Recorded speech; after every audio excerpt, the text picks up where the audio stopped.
and then realized that she was cooking a dog for the children as the only food she had in the house.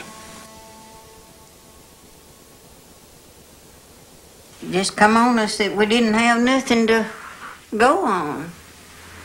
Wintertime coming and didn't have anything from the summer. You get hungry. You get real antsy. Anybody does. And you get a feeling that the world's gone to hell in a handbasket. And you can't position yourself in such a world. By the end of the year, 150,000 Arkansas families were in danger of starving. On January 3rd, 1931, in the countryside around the town of England, Arkansas, Red Cross distribution had completely broken down. No food had been handed out for 3 days. Journalist Lament Harris asked Homer Coney, one of the desperate farmers, to describe that winter day. And he says, I was here, and I was in the same condition as about everybody else. And all of a sudden, a woman comes up, and she says, Coney, the kids ain't ate for 3 days. What'll I do? And Coney said, something went right up in my head. And I says, you stay here. I'll get food for you. And we drove over to a neighbor's house where the Red Cross was supposed to operate, and there were people hanging around there, waiting. And I got up in the truck, and I said, listen to me, we're hungry. If you aren't yaller, come with me, and we'll go to town and we'll get food. 500 farmers marched into town with Coney and confronted a prominent lawyer about their Red Cross supplies. And Coney said, I got right up on the truck. I wasn't going to hide or crawl under a car or anything. I let everybody see me. And I says, all right, we give you the half hour, but we got to have what we came for. And Lawyer Morris says he got on the telephone and he called up Little Rock, Arkansas, the capital, Red Cross. And he says, look, the farmers are in town, hundreds of them. If you don't give us authorization, they're going to take the food. All right, we authorize. So they authorized $2.50 worth of food for everybody. We took it, and we went home. Though the confrontation had been peaceful, newspapers around the country called it a riot. It was the kind of thing the newspapers couldn't ignore. And in the secret hearts of a lot of our leaders, community leaders, throughout the South, throughout the Midwest, was this feeling that we're on the edge of something, and we don't want to get it started here at home. The Red Cross increased efforts in the drought area, including a new school lunch program. But the nation now knew that private charity was being overwhelmed by the combination of drought and depression. In 1931, as prices continued to fall, the entire farm economy approached collapse. Went to the bank to borrow some money.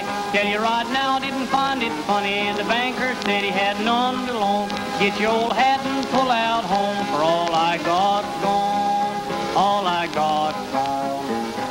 There was a terrific amount of anguish and trauma on three sides. One from the bankers themselves, who could not meet the demands of their depositors. There was anguish on the part of depositors who could not get their money out, and there was anguish on the part of farmers, especially, who were beginning to lose their farm because of not being able to pay, and pretty soon it became a calamity.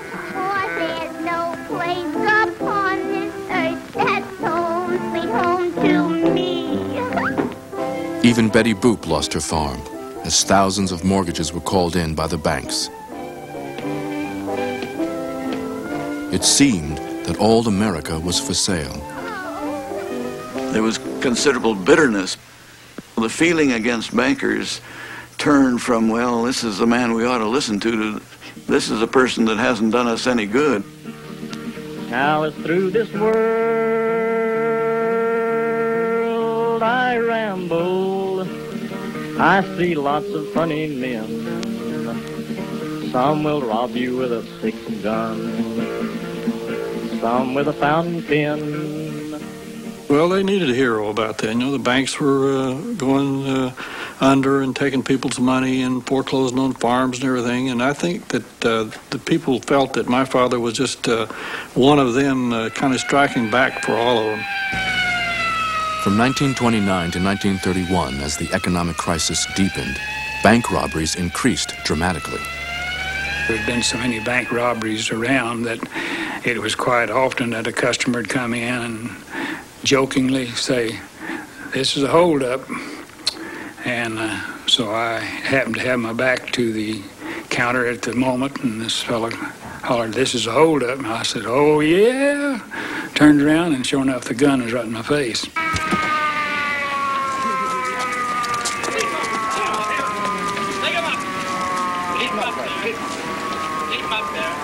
Most of them were small robberies. By that I mean they were small banks.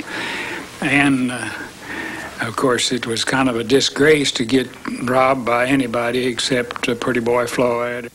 Floyd was a wanted man in states across America's Farm Belt. But in the small towns where he robbed banks, farmers talked to Floyd tearing up mortgages and giving money to the poor. Charles Pretty Boy Floyd was becoming a legend. There's a many a starving farmers, the same old story told, how this outlaw paid their mortgage and saved their little home. Charlie came to our house. Now, this is my first remembrance of him. He came to our house, and Mother was telling him about a family that lived out the edge of town. Mother said, well, this family out there really needs some help. You know, the kids don't even have shoes to go to school. And he said, well, let's get some groceries, or Mother said that. They agreed together they were going to get groceries. So Mother said, well, Ruth knows the way. I crawled in there and showed Charlie how to go out to their farmhouse. So Charlie gets out of the car and puts the basket of groceries on the porch. And then he gave me a bill and put it in my hand, and he said, Dink. I was tiny then, he called me Dinky. But he said, Dink, give this man this bill and tell him to buy his children some shoes. Pretty Boy Floyd, an outlaw, Oklahoma knew him well.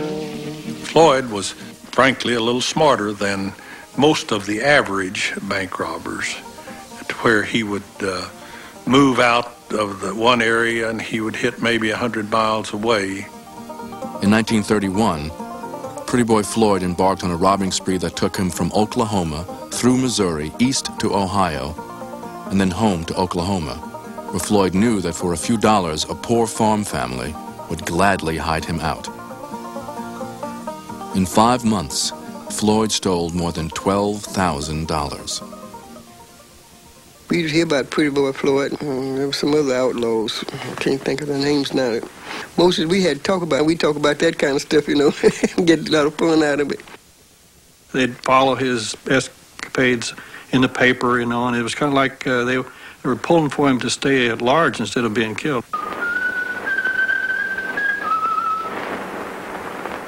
Hello, Louis.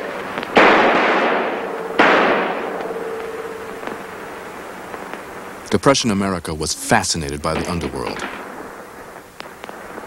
Outlaws and gangsters on the screen and on the streets seemed unstoppable. In Oklahoma, which led the nation in bank robberies in 1932, officials appealed to the citizens to turn in Pretty Boy Floyd, who was accused of 6 killings and 10 robberies.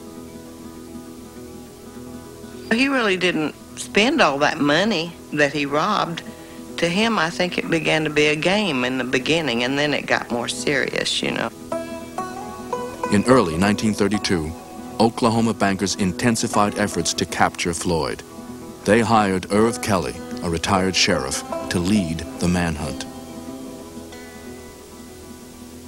Floyd's wife had moved down to live with her parents, and the telephone operator let my father know that Floyd had been calling his wife, and Floyd had told her he was coming, and that was the way that they were able to set up the trap.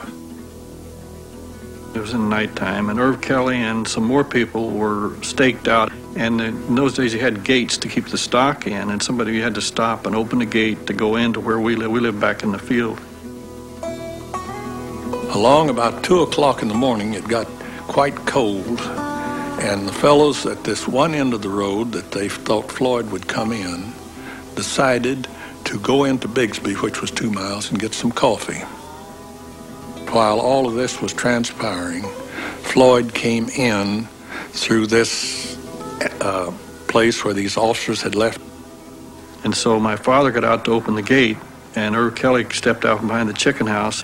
My dad could not be positive that it was Floyd, because those officers would have given him a signal if Floyd came through, and they were to come up and block, the thing off. So when they came up to open the gate, and my dad stepped out, then the gun battle started, and my dad was killed.